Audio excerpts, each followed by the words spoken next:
Okay, so picture this. You walk into a job interview, or maybe a networking event, and someone says, "So, tell me about yourself." And your brain just blinks, completely empty. Sound familiar? Oh my God, yes. Every single time, even in my own language, honestly. That question makes me nervous. So in English, forget it. Right, and that's exactly why we're talking about this today. Welcome back, everyone, to Daily English Conversation Club. I'm Zara.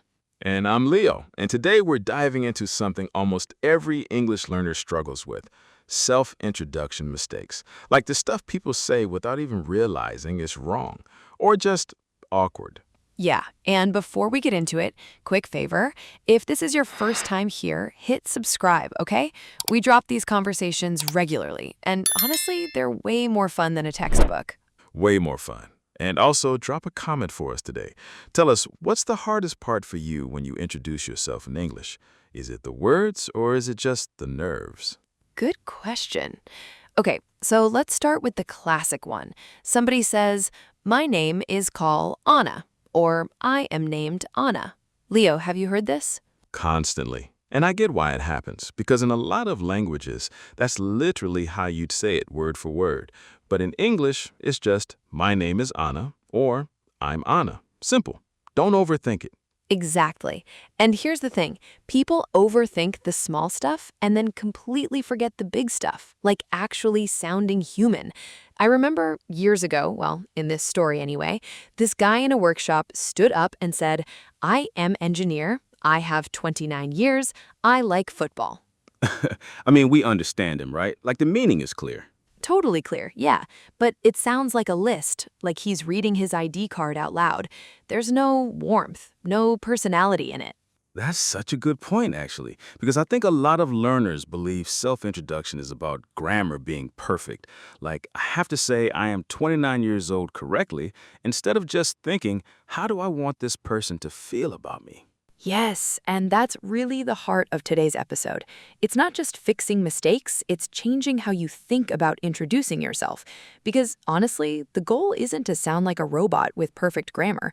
It's to sound like a real person someone wants to keep talking to. Right. And mistakes happen because people translate directly from their first language. Like, I have 29 years, instead of, I am 29 years old. Or, I am agree with you, instead of, I agree with you. Oh, the "I am" agree one is everywhere. I hear it constantly. Constantly. And it's such a small fix, but people carry it for years because nobody corrects them gently. They just get embarrassed once and then avoid speaking altogether. Which is honestly the worst mistake, in my opinion. Not the grammar error, the silence afterward, the giving up. Totally agree. So let's keep going because there's a few more common ones, and then we've got a really good story coming up about someone whose self-introduction basically changed the whole room's opinion of him, for the better, actually. Ooh, tease for part 2. Okay, stick around. We're just getting started. All right, welcome back. So before the break, we talked about that habit of listing facts. Name, age, job, like you're reading a form. Now, here's a story that I think really shows the difference. Okay, tell it. So imagine a language exchange event, right? Lots of people, kind of noisy, everyone a little nervous. And there's this guy, let's call him Marco. And when it's his turn, instead of saying, "I am from Italy, I am chef, I like cooking," he says something like, "So, honestly, I'm a bit nervous right now. My English isn't perfect, but I'm from Italy, and cooking is basically my whole personality at this point." Okay, that's good. Right? And the room actually laughed, in a warm way. People remembered him. Later, someone told me they didn't remember half the other introductions, but they remembered, "Cooking is my whole personality." That's the thing, though, isn't it? It's not about perfect grammar. It's about connection. And honestly, this is where I think a lot of learners get stuck internally. There's this fear like, if I make a mistake, people would judge me. So they either say nothing at all, or they say the safest, most boring sentence possible. Yeah, and can we just be honest for a second? That fear is so real. I think almost everyone listening right now has felt that exact thing. That moment where your heart's beating a little faster and you just want the introduction to be over. So here's a little reflection moment for you listening right now. Think about the last time you introduced yourself in English. Were you focused on being correct Or were you focused on being interesting? Just sit with that for a second. And honestly, there's no wrong answer. We're not judging, but it's worth noticing. Right. And think about where this usually happens too. Job interviews, first day at a new class, meeting your partner's family for the first time. That one's stressful.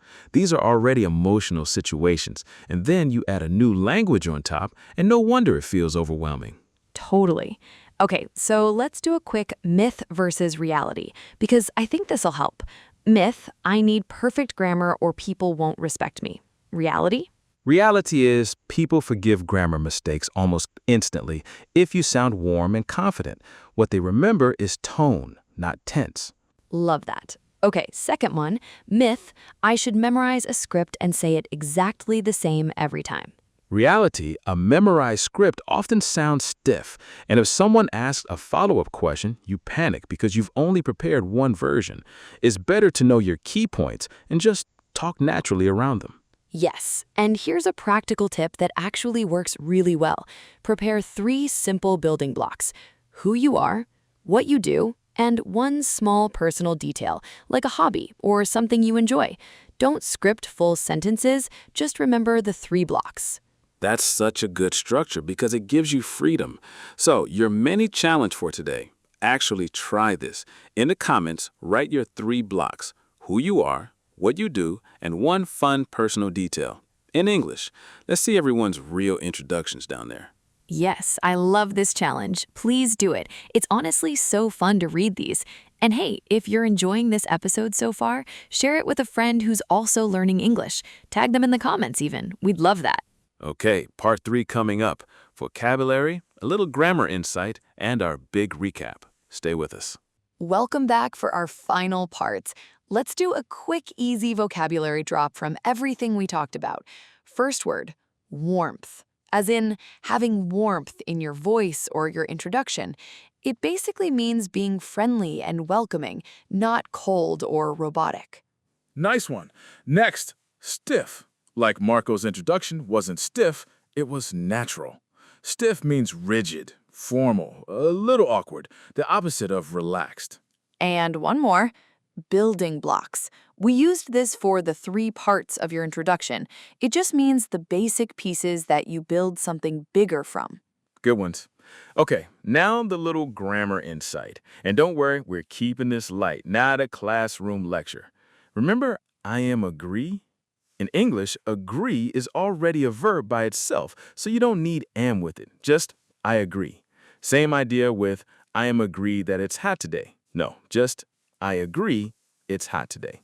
And with age, remember it's I am 29 years old, using am, not I have 29 years. English treats age like a state, like a description of you, not something you possess. Small changes, big difference in how natural you sound. Okay, let's zoom out for a second. Big picture. What did we actually learn today? Self-introductions aren't about reciting perfect facts. They're about connection, about letting a little bit of your real personality come through even with imperfect English. Exactly. And honestly, that nervous feeling before introducing yourself, it never fully goes away, even for native speakers sometimes. But the more you focus on being genuine instead of perfect, the easier it gets. Beautifully said. Okay, it's time for our favorite part, our phrase of the day segment. Today's phrase is long story short. You use this when you want to summarize something quickly, like, long story short, I moved here for work and just fell in love with the city. Try using long stories short in your own sentence in the comments. We genuinely read them. It makes our day, actually. It really does. Okay, before we wrap up, comment your 3 building blocks like we asked earlier. Subscribe if you haven't yet. Honestly, it helps this little channel grow so much. And share this episode with someone who needs a little confidence boost with their English.